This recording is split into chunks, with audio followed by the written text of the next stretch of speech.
মোহাম্মদ মারুফ বিল্লাহ আপনি লিখেছেন, নামাজ চলাকালীন মোবাইলে কেউ ফোন দিলে ওই কল কেটে দেওয়া যাবে কিনা?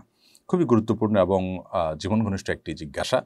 মোবাইলে প্রথমত আমরা যখন সালাত আদায় করব, মোবাইলে কল আসতে পারে এবং কল বেজে উঠে অন্যদের ডিস্টার্ব হতে পারে।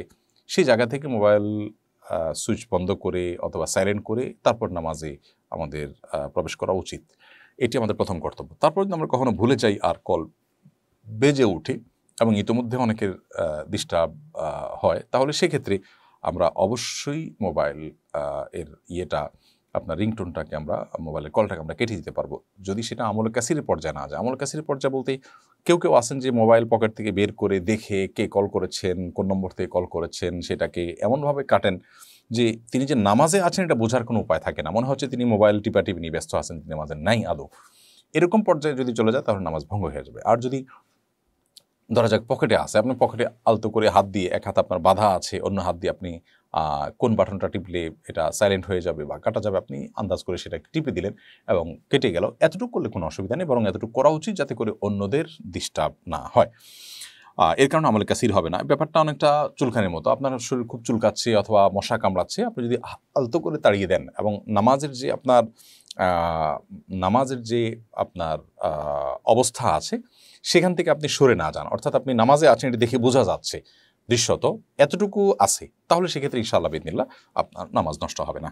আল হেলাল হোসেন আপনি লিখেছেন, দিন দিন আমার দিনদারি কমে যাচ্ছে, বিশেষ করে নামাজে অমনোযোগী হয়ে পড়ছি, সময়ের অপচয় হচ্ছে, এমন অবস্থায় কী করতে পারি?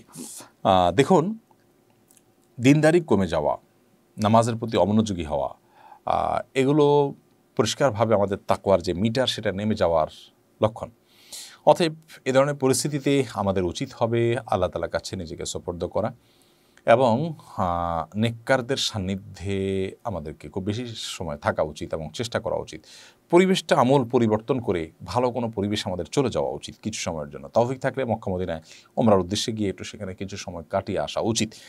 সেই সাথে আল্লাহ তাআলার কাছে আমি যখন বুঝতে পারছি যে আমার সমস্যা, আমি অসুবিধা ফিল করছি, তখন আল্লাহর কাছে কায়মোনা বাক্যে চোখের পানি ফেলে নিজের অবস্থা দূর হওয়ার জন্য দোয়া করা উচিত এবং তাকওয়া চাওয়া উচিত। আল্লাহুম্মা আতি নফসি তাকওয়াহা ওয়া যাক্কিহা ওয়া আনতা খায়রু মান যাক্কাহা আনতা ওয়ালিয়্যুহা ওয়া মাওলাহা। আল্লাহ, আপনি আমাকে আপনি পরিশুদ্ধ করে দিন, আমাকে আপনি তাকওয়া দান করিন, আপনি সর্বোচ্চ পরিশুদ্ধ কর্নেওয়ালা সত্তা। সেরকম দোয়া আল্লাহ তাআলার কাছে নিয়মিত আমাদের করা উচিত।